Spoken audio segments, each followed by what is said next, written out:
Thanks for the warm welcome. It's lovely to be here. I want to be a little bit provocative this morning. The patient's experience is everything. What I'd like you to do is just in pairs, just for half a minute, just talk about what comes to your mind or what feelings are evoked when I say the patient's experience is everything. Away you go. It is a statement that that's close to my heart, and because many moons ago, and I apologise to those who know me, but I used to be a Franciscan monk, a friar. That's a little bit different, isn't it? That's not me. Don't adjust your spectacles. That's Father Dan. I haven't got any younger. Father Dan was my appraiser, and I used to work at the Royal North Sydney Hospital with women being treated for breast cancer in the oncology ward, and I would spend 5 or 10 minutes with them asking or just really listening to their stories, because I didn't have a lot to say really. They had a lot to say to me. And I remember coming home with my appraisal meeting where every month you put down and said, how's things going? What could you do differently? What have you learnt? And he said to me, Father Dan said to me, Mike, what have you learnt from your patients?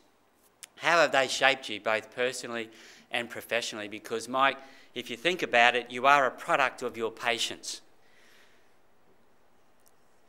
I sort of thought about that, and I thought I was the one giving the care, not the other way round.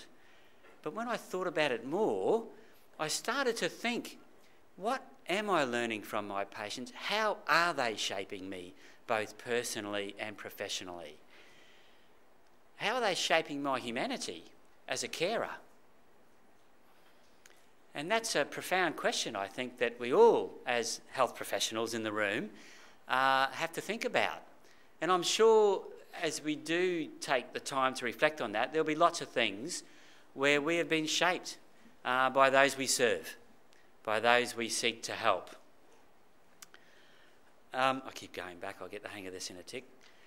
I think why we focus on patient experience is because emotions trump cognition. If you think about our healthcare, when people come in with a health issue, they often carry with them emotional issues, emotional baggage behind that healthcare experience, that healthcare illness. And that's quite significant in the way it impacts on their experience of the health service. I guess it reminds me of when I was living in England and my wife had a miscarriage, and we were speaking with a nurse who also had a miscarriage, and she said, Mike, I'll just quickly tell you my story. I had the miscarriage, I went into accident and emergency to have my DNC, I sat down, and she said, this is my experience, Mike. I'm just telling you about my experience. I sat down, the registrar came in to see me, and he asked me quite a few questions, which I answered, but there were some that I wasn't so sure about, and eventually he asked me to sign a consent form, what he called an EPC form. And I didn't know what that was, and we went, I was a little bit reluctant to do that until I knew a bit more, and obviously we were at loggerheads at some point during it. She said I felt a bit bad about it, but I asked him what an EPC form, and he was a bit short with me, and he just said, Madam, we need your consent to extract the products of your conception, EPC. And a few women in the audience just went, and that's how she felt, quite bad about that experience. She said, look, you know, he was a nice enough gentleman and he was doing the best he could, but we just weren't connecting. Fortunately, the consultant came in the room, sat down with me, he wasn't standing, sat down with me and said, Marjorie, terribly sorry you've had this traumatic experience. I really would like to help you through this. Would you mind if I asked you a few other things? So it was, and for her, she said that was just wonderful, and she forgot about what had happened previous. But she did give me 2 words that I've never forgotten. She said, Mike, the first encounter with the registrar was transactional. It was like a transaction that you get in a commodity sort of thing. She says, my healthcare is more important than that. And she said, I know the registrar didn't wake up to have a bad day or with me, but she said, that's how it felt. And I can't deny how I experienced that episode of care. She said, but the consultant, fortunately, it was very much more interactional, not transactional. I said, what's the difference, apart from the semantics? And she said, well, he understood, even though he'd never had a miscarriage, what it might feel like to have gone through that experience. And he acknowledged the emotional part of what I'd gone through. I'm terribly sorry about this terrible experience you've gone through. It was a very quick, what we call concentrated compassion, to use the technical phrase, a very quick thing that doesn't take much time, but meant a lot to that person. It meant loads. And I said, how long ago did this happen? She said, 15 years ago. I said, are you still carrying that around? She goes, absolutely, Mike. It's as real as me today as it was 15 years ago. And I think that's the thing about healthcare. It's sacred space. It is personal. It is holy ground that we walk on. I mean, I guess that's my theological background coming out now. But, you know, it's the one-on-one. It's that healthcare, I guess. It's about suffering. And suffering is a mystery. But nothing more like suffering will deepen our own understanding and insights to who we are as humans in terms of our humanity. I'm not a romanticist. My wife will tell you that, because suffering is unkind, unfair, unjust, and often untimely. But it's what we're in this room. That's our trade. That's our product. That's our environment. That's our milieu. That's what we work within. People that suffer, and we're part of that as well. So what can we learn from it? I just got Stuart Diver there. I was fortunate to meet Stuart Diver. I'm in an Australian audience, and most will know that's the chap that was at the Thredbo skiing tragedy. And he spoke a little bit about his experience. And I was just fascinated again to hear, you know, what he'd been through with, you know, lying there in the still of night, you know, next to, you know, his dead wife that had died while they were lying together for a few hours, and he's laid there for another 30 hours. And when he was whisked away, when they rescued him and he was whisked away to the medical facility that they'd set up to check his vitals, he said, you know, it was all good. He said, but I'll just tell you about my experience. He said, you know, there I was laying up, looking up at the ceiling, feeling, whilst all my vitals were being checked, I'm feeling okay, but I said I felt very alone. He said, you know, I felt really alone, and all I really wanted, he said, this is vivid in his mind, he just wanted someone that he could connect with and that he knew, and really to hold his hand, to put it in his words. And that person was his local GP, who happened to be sitting outside the room, but for obvious reasons wasn't allowed in the room. But, you know, for his experience, you know, to get up on stage in front of 1,500 people who really wanted to hear about what it was like being rescued, you know, that was the story he told about what it was like laying there and feeling so alone about what had happened and what would have helped him in his experience. He said all the technical stuff was good, you know, A1, but there was this other bit missing. And I guess, you know, that's why patient experience is extremely important. That's why there's a lot of focus on it, more so these days than there has been in the past. The reason for that is public confidence in our health system is more than clinical excellence. There's a psychological dimension to public confidence that goes beyond technical competence. Technical competence is extremely important. And what wins the hearts and minds of patients, the public, are the relational aspects of care. That's what people remember. That's the street talk. Now, and I guess there are two different worlds. There's the patient experience world and there's the technical competence world. But the two, I believe, can come together. I think they can work side by side, and I think we've proven that. The scientific literature has proven that.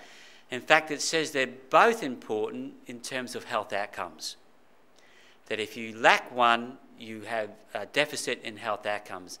If you lack technical competency, obviously you can have deficit. If you lack a good patient experience, people don't listen to what you say, people don't act on your advice. There's lots of evidence around that. Patient experience, what is it? Well, there are 5 domains that people talk about. It's about access and waiting. It's about information and choice. It's about being safe, joined up care. It's about being comfortable in a friendly place as well. And it's also about those relationships and those communication skills that come into play. I guess what I want to mention is, how do we capture that experience for learning? So how do we, every day we're meeting patients and we're getting a bit of a feel for the vibe about how they think, what they think of us. But how can we capture it within our organisations, whether it's in pharmacy or within our nursing organisations? How do we capture that in a way that we can learn from it? Because I think the challenge is, for us, is to see the service as patients see it. And that's a challenge as a health professional. The reason for that is because we're tainted. We know how the health system works, whereas patients don't.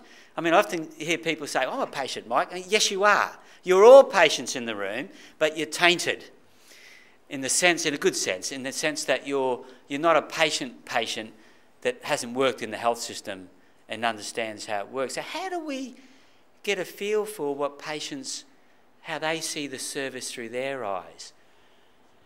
And having a voice, patient voice, is not the same as being heard. I want to come back to that in a tick. And how do we have meaningful conversations with patients? How do we create that partnership? Now, some of you in the room, I know the pharmacies in the room, some are doing patient surveys through the Pharmacy Guild, getting a feel for the patient experience of pharmacy in your practice. And that's fantastic because there are benchmark data against other pharmacies. So you can see not only how you perform within your pharmacy, you can see also how you perform against other pharmacies. For the nurses, I believe there's about a third of the room that are pharmacies, about a third nurses. Hands up, nurses. Yeah, quite a lot of nurses, half of the nurses. So in your organisations, how do you get that feedback that's real and timely, and in a way that you can start to feel or understand the patient journey, that patient story? We recently launched in Australia Patient Opinion Australia. It's based on the British have been doing this now for about 5 or 6 years, where pretty much patients can tell their story, good, bad or indifferent, live, online, and people within the services are email alerted those stories that relate to their unit, their area of responsibility. Very powerful, and a real opportunity, a platform for that understanding the patient's voice and giving patients an opportunity to be heard, because the services can then respond back to patients in real time about that, with that dialogue. As I said, we only launched recently, and that's a picture of the front page of the website where the stories are posted. Everything's moderated. It was actually founded by 2 doctors in the UK, 2 medical doctors, because they were a little bit peeved about all the doctor rate websites that didn't seem to lead anywhere. And what they wanted, something that was constructive and that would lead to service improvement, that would make a difference. So that's a little bit of a flow chart. If you look at the left there, service user, most websites will stop at telling the story, like if you go on Facebook or Twitter. And, Facebook, people are already writing about you on Facebook, on the social media. But this is a way of capturing it and being in control of it. And most stories will stop at the story. But when the stories are when staff are email alerted with those stories, that's quite powerful in changing culture within organisations, to hear the stories that come through. I mean, generally there'll be 3 or 4 stories a week that are email alerted to service providers, particular people within that, and they can see what patients are saying about their service. Not necessarily about individual clinicians, although that does happen, with names removed, but because it's moderated, but more about the service, and there's an opportunity to respond within an organisation to those stories, but it's all about service improvement. I guess the scary bit for organisations is that people are watching. This is open and transparent to the Australian public. People can see what people are saying about their healthcare experience. They can also see how service organisations are responding or not to that. So it's a two-way street. And with service improvement, I guess this goes back to Father Dan, the Franciscan friar. I guess people don't simply just want to rate a service like a film or a movie. They want to tell their story. I'm sure when I asked you, is the patient's experience is everything, you all had a story or a comment to make. And people love talking about their healthcare experience because it means so much to them. Our site's only just launched, but in the UK they've had over 39,000 stories posted across the British Health Service. Quite powerful. Interestingly, there's been about 300 organisations signed up to that, and the quality of responses from organisations, a little bit like patient experience, it's on a continuum. So you can get your formulaic response. Thanks for telling us. Please contact our Complaints Commission person.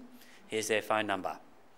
Right through to, we're sorry you've had that experience, we are working on that, and et cetera, et cetera, et cetera. So I think this is all about that partnership approach. I think it's this sort of different kind of relationship that we're being dragged into the 21st century with health consumers and health providers. And I think it's nothing to be fearful of. I think health providers and health organisations need to embrace this.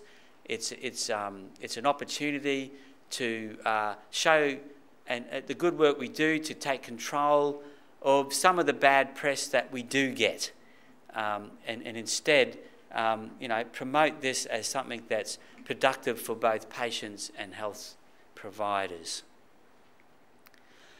I just put this up as my last slide, then we'll take some questions. This is just the Oxford and Radcliffe Hospital in the UK. There's many more of them that do this. They actually put the widget on their site, on their homepage, so patients go directly onto the hospital site and write their stories about their experience and about that particular hospital. So you can just see the rolling stories, and over half the comments, and this is what tends to surprise people, about 60% of comments are actually positive. And when I say positive, very positive. The other 40 range from mildly positive to mildly negative to somewhat negative.